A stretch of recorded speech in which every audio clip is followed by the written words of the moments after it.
Bonjour, je suis contente de vous retrouver pour une nouvelle vidéo dans laquelle je vais vous donner des conseils pour tenir un journal et notamment pour commencer un journal. Si vraiment pour vous c'est quelque chose encore d'étrange ou alors que vous avez par le passé tenu un journal et puis que vous avez envie de vous y remettre, j'espère à travers cette vidéo vous donner des conseils utiles pour que vous puissiez mettre cette habitude dans votre quotidien. La première chose, c'est de choisir ce que tu vas écrire. Bon, en général, on écrit les choses qu'on a besoin d'écrire. Ça peut être parce qu'on a le souci de ne pas oublier, donc de raconter des événements. Ça peut être parce qu'on a le souci de déposer des émotions, donc vraiment de se libérer des choses qui nous tournent en boucle dans la tête. Ce qui peut être une phase préparatoire à après passer à l'action, avoir des discussions, etc. etc. Ça peut être un mix des deux, vraiment. Un journal, ça peut prendre plein de formes. Il peut y avoir que de l'écrit, il peut y avoir de l'écrit et du dessin, il peut y avoir de l'écrit, du dessin, du collage. Là, on s'approche plus de l'art journal, mais vraiment, ça, vous n'êtes pas obligé de décider à l'avance ce que vous allez faire. Ça peut être vraiment en fonction de ce qui vient au moment où ça vient.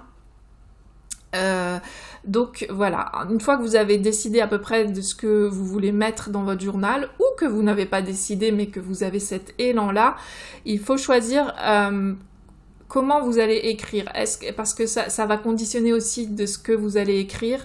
Est-ce que vous allez écrire dans un carnet avec un stylo et puis éventuellement de temps en temps ajouter autre chose dans votre journal, ou est-ce que vous allez peut-être plus aller vers du numérique, ce qui est tout à fait possible et ce qui ne pose aucun problème. C'est vrai qu'on a une image assez romantique qui nous vient du 19e siècle, de la jeune fille qui tient son journal à la chandelle le soir, et donc forcément c'est dans un beau carnet, un beau calepin.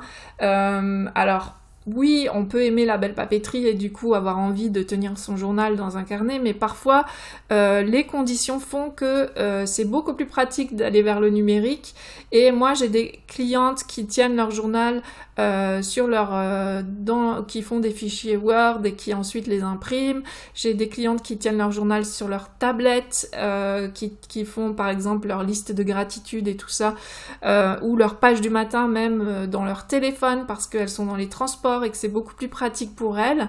Donc vous voyez, ouvrez votre champ de possibilités et allez vers ce qui est le plus simple pour vous, le plus pratique, ce qui colle avec votre quotidien et ce qui va vous permettre ensuite de vraiment vous exprimer. Et puis on peut avoir un mix des deux comme moi je le fais. Tout ce qui est les textes que j'écris notamment pour mes ateliers ou pour le labo de créer, etc.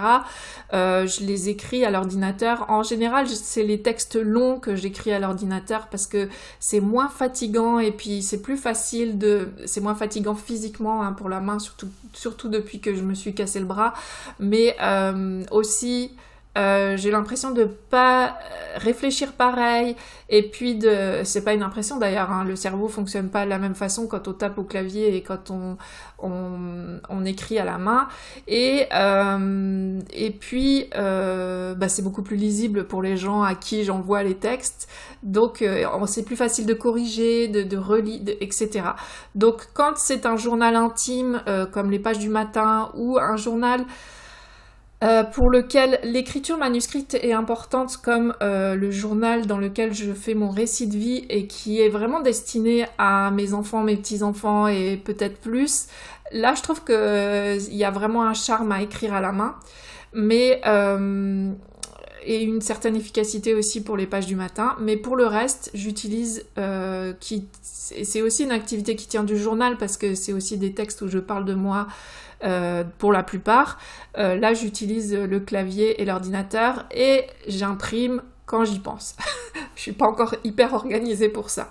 Donc vraiment c'est à vous de voir comment vous pouvez vous organiser et ce qui est le plus simple pour vous. Et si vous avez juste le temps d'écrire dans les transports par exemple, et que c'est facile sur votre téléphone, ou si vous avez envie de tenir un journal de petites choses que vous voyez par exemple, ça peut être vraiment pratique de le faire sur le téléphone et puis après vous le transférez sur un autre support.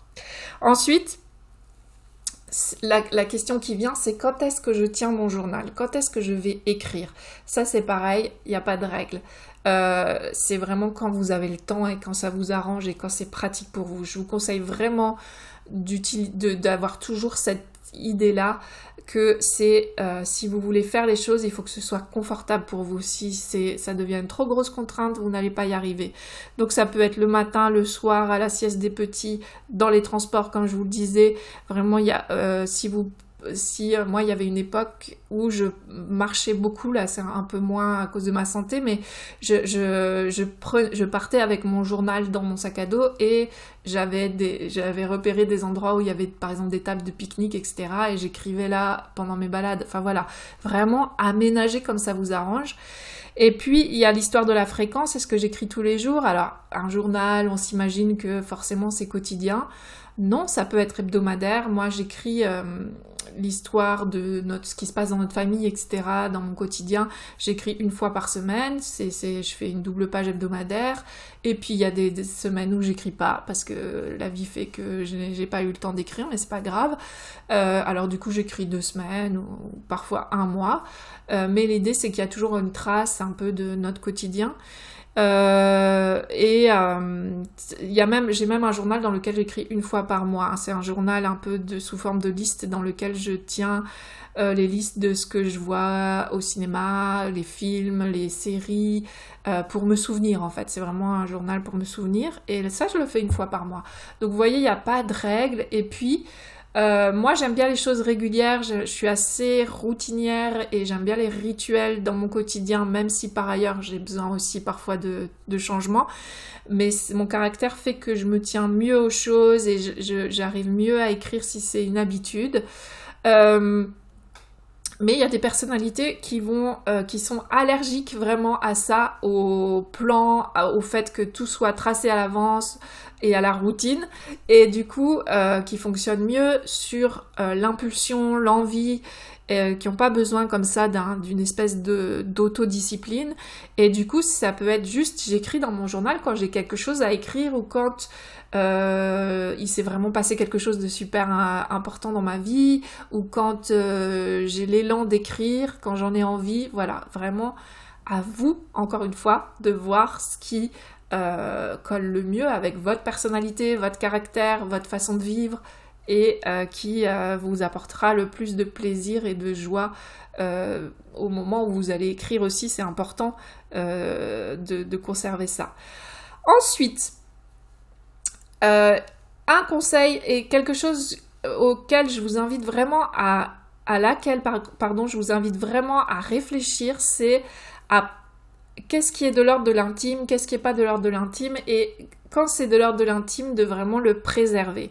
Donc peut-être de réfléchir avant de vous lancer, ou une fois que vous êtes un peu avancé dans votre pratique du journaling et d'écrire du récit de vie comme ça, de voir un peu de faire un tri dans ce que vous pouvez écrire et de décider qu'est-ce que j'ai envie de partager. En fait, ce qui est de l'ordre de l'intime, c'est ce que vous ne voulez pas partager, parce que soit vous estimez que...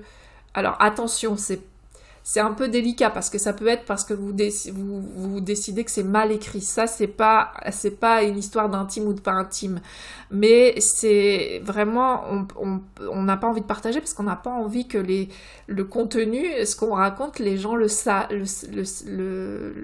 l'apprennent et puis en aient connaissance. C'est vraiment mon jardin secret, ce que je garde juste pour moi, et parce que parfois, ça arrive, par exemple, dans les pages du matin, on peut, dans ce type de journal dans lequel on écrit tout ce qui vient et tout ce qui nous passe par la tête, ça arrive que ce qui nous passe par la tête, ça peut être de l'ordre d'un fantasme, ça peut être de l'ordre d'une colère contre quelqu'un, mais que, évidemment, c'est quelqu'un qu'on aime, donc on lui dira pas comme ça, et parce qu'on a envie de le préserver, de préserver la relation. Donc c'est important de vraiment faire le tri entre les différents types d'écrits, pour peut-être ensuite après décider que dans ce journal, dans ce carnet ou dans ce fichier, je vais écrire plus ce qui est de l'ordre de l'intime et dans ce carnet, je vais plus écrire les choses que j'ai envie de partager avec les autres.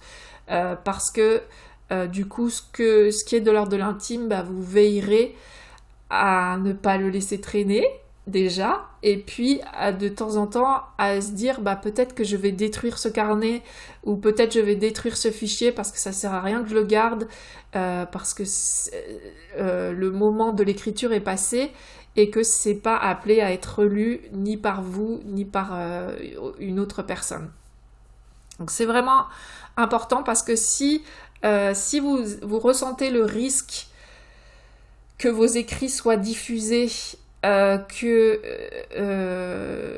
votre intimité soit violée, à ce moment-là, ça va vous bloquer dans votre écriture et vous n'allez plus avoir envie d'écrire. Donc c'est très important de réfléchir à ça et du coup de mettre en place les conditions pour que l'écriture intime et de Jardin Secret soit possible si vous avez envie évidemment de la pratiquer et si vous en ressentez le besoin. Peut-être que vous, votre écriture c'est juste de raconter vos souvenirs et c'est très bien aussi. Et ça c'est quelque chose que je voulais vous dire en début de vidéo et que j'ai oublié, c'est que quel que soit le type d'écriture que vous pratiquez, que ce soit de l'écriture de l'intime, de l'écriture des émotions, de l'écriture de ce qui s'est passé dans ma journée, de l'écriture de ce qui s'est passé dans mon enfance, donc du passé lointain, de l'écriture de fiction, quelle que soit cette écriture, fiction après ça peut être poésie, etc., etc., ça va quand même vous apporter quelque chose et vous faire du bien. Ça, c'est vraiment important de l'avoir en tête parce que du coup, ça va vous ouvrir tout un champ des possibles et puis vous n'allez pas vous limiter à une seule pratique de l'écriture. Et puis, le dernier conseil que je voulais vous donner, c'était si vous vous sentez coincé, c'est-à-dire que à un moment, vous avez l'impression de tourner en rond dans ce que vous racontez, par exemple, ou que vous n'avez plus du tout d'élan pour aller écrire, c'est de déjà varier les plaisirs et puis de pourquoi pas vous tourner pendant un moment donc vers un autre médium, ça peut être le collage, d'associer l'écriture à autre chose, ça peut être vraiment intéressant, au dessin. Il y a certaines techniques de journaux qui mélangent le dessin et l'écriture, je vous en parlerai dans une prochaine vidéo. Et du coup, ça peut vraiment relancer l'intérêt pour le journaling et tenir un journal. Et il y a aussi d'utiliser des déclencheurs en fait.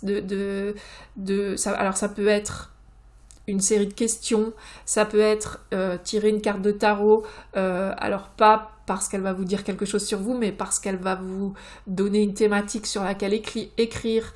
Ça peut être de prendre une photo. Bref, d'utiliser un déclencheur, j'avais fait déjà des vidéos sur des déclencheurs, donc je ne vais pas vous donner plein d'exemples, vous pouvez aller voir les vidéos dans lesquelles j'en parle. Ça relance vraiment l'intérêt, ça, parce que ça ouvre notre pensée vers autre chose et ça nous emmène vers des domaines qu'on n'a pas forcément explorés et ça relance l'intérêt pour le journal. Voilà, donc n'hésitez pas à sortir de vos sentiers battus quand vous sentez justement que ça ne vous intéresse plus et que ça vous fait plus vibrer.